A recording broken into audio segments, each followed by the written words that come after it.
बरेच थोडे नाही सगळेच लोक धरूनच येतात महाराज. काय झालं?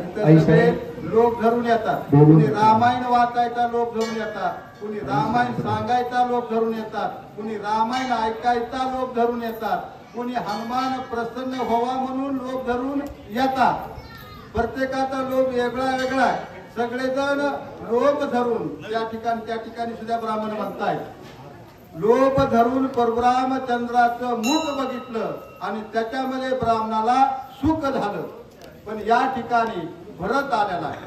त्या भरतापाशी धन निश्चित असेल आणि भरत धन वाटेल आणि प्रत्येकाला धनाची अपेक्षा आहे. मला 4 पुरुषार्थाची प्रत्येकाला अपेक्षा. पहिला धर्म, दुसरं धन, तिसरं काम आणि तिसरं चौथं मोक्ष. प्रत्येकाला 4 पुरुषार्थाची अपेक्षा आहे. आता दुसऱ्या नंबरचा धन हा पुरुषार्थ आहे. ब्राह्मणाला वाटतंय हा भरत निश्चित धन वाटेल ही अपेक्षा ब्राह्मणाच्या मनामध्ये आहे.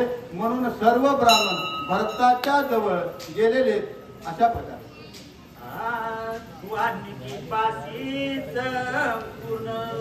ज्ञान कांडाचे श्रवण भरद्वाज केले आपण अति सावधान अति सावधान श्रद्धेने. जे काही भारद्वाज ऋषी आहेत वाल्मिक ऋषी पशी त्यांनी ज्ञानकांडाचं श्रवण केलं होतं. बालकांडाचा 11वा अध्याय भारद्वाजानं वाल्मिक ऋषी पाशी ऐकला होता. 11वा अध्यायामध्ये पूर्ण ज्ञान आहे महाराज. पूर्ण ज्ञान ज्यांनी वाचलाय त्यांना माहिती आहे, ज्यांनी ऐकलाय त्यांना माहिती आहे. तर नाथ महाराज सांगतात जे काही बालकांड आहे त्या बालकांडाचं श्रवण वाल्मिक ऋषी गुरु आहेत भारद्वाज ऋषीचे आणि ते ज्ञानकांड भारद्वाज ऋषीने श्रवण केलेलं होतं. म्हणून राम कसे आहेत हे भारद्वाज ऋषीला कळालेले होते. म्हणून रामही भारद्वाज ऋषीला आश्रमाला आणले होते आणि त्यांचाच भाऊ भरत आहे आणि त्या भरताला बी भारद्वाज ऋषीनं आश्रमाला आणलेलं आहे. अशा प्रकारे सांगता येईल.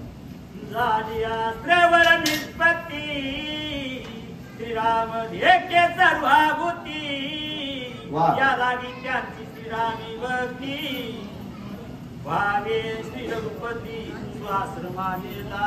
भावे श्री रघुपती श्री आश्रमानेला.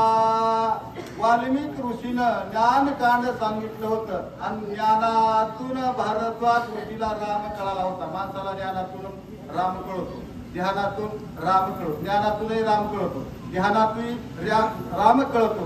म्हणून असं ते ज्ञानकांड सांगितलं होतं भारद्वाज ऋषीला वाल्मिक ऋषीनं. त्या ज्ञानकांडातून राम कळाले होते.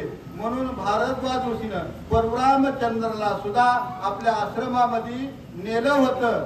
अशा प्रकारे आयशा ब्राह्मणाची कथा ऐकून भरताची अवस्था श्रीराम सर्वाची सुख दाता मजा भाग्यता मायेची.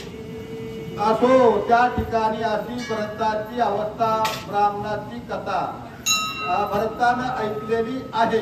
आणि भरतानं ऐकल्यानंतर भरत म्हणतो मी अभागी आहे. मी कसा आहे? अभागी आहे. परशुरामचंद्र या ठिकाणी आले होते. परशुरामचंद्र इथून पुढे गेले. मी सुद्धा या ठिकाणी आलेलो आहे. माझ्यापाशी जे काही ब्राह्मण आहेत ती धनाची विचार करत आहे. अशा प्रकारे भरत मनामध्ये म्हणताय. वशिष्ठाशी भरत बोलिला आपण भरद्वाज पूजला रघुनंदन याचे दर्शन आम्ही घेऊ. त्याचे दर्शन आम्ही घेऊ. भरतानं वशिष्ठ ऋषीला नमस्कार घातलेला आहे. वशिष्ठ ऋषीचं दर्शन घेतलेलं आहे आणि वशिष्ठ ऋषीला भरत म्हणतायत महाराज ज्या ठिकाणी भारद्वाज ऋषीनं परशुरामचंद्राची पूजा केलेली होती आणि त्या ठिकाणचं आम्हाला दर्शन घ्यायचंय, मग तिथं जायचंय. म्हणून गुरुची आज्ञा घेऊन भारद्वाज ऋषीनं ज्या ठिकाणी परशुरामचंद्राची पूजा केली होती का ते ठिकाण बघायचे आणि त्या ठिकाणाचं मला दर्शन घ्यायचं आहे असं म्हणतात. वशिष्ठ म्हणे धन्यवादी येती होते माझे मनी वा. भरत होत्या ऋषी शिरोमणी चला तत्क्षणी भेटीसी कलातनी भेटीची त्या ठिकाणी वशिष्ठ ऋषी म्हणतात जे होते माझ्या मनी ते झाले भरताचे मनी. ते माझ्या मनामध्ये होतं तेच भरताच्या मनामध्ये आलेले. आणि वशिष्ठ ऋषी म्हणतात ज्या ठिकाणी भारद्वाजानं रामचंद्राची पूजा केलेली आहे त्या ठिकाणा आपण जाऊ असं म्हणल्याबरोबर भरत शत्रुघ्न आणि वशिष्ठ ऋषी सर्व त्या ठिकाणी जेथे रामाची पूजा भरद्वाज ऋषीने केलेली त्या ठिकाणाकडे निघाले आहेत असं सांगता येतं. कटकटेवनी गंगा भरत वतिष्ठादी ऋषी भरद्वाजा आश्रमा भितरी फार झडकरी भेटीसी फार धडकरी भेटीशी. गंगाच्या तीराला आपलं सैन्य कटक ठेवलेलं आहे आणि भरत शत्रुघ्न वशिष्ठ ऋषी ज्या ठिकाणी परशुरामचंद्राची पूजा भारद्वाजाने केली होती आश्रमामध्ये केलेली होती आणि अति तातडीनं अति गडबडीनं त्या ठिकाणाकडे निघालेले आहेत. भरद्वाज उठून आपण घातले लोटांगण वचिष्ठे हृदय आलिंगन समाधान दोघासी.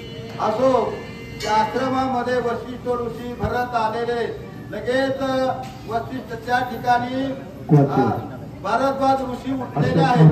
भारद्वाज ऋषी उठलेले आणि वशिष्ठ ऋषीला आलिंगन झालेलं आहे आलिंगन दिलेलं आहे आणि अति समाधान त्या ठिकाणी झालेलं आहे.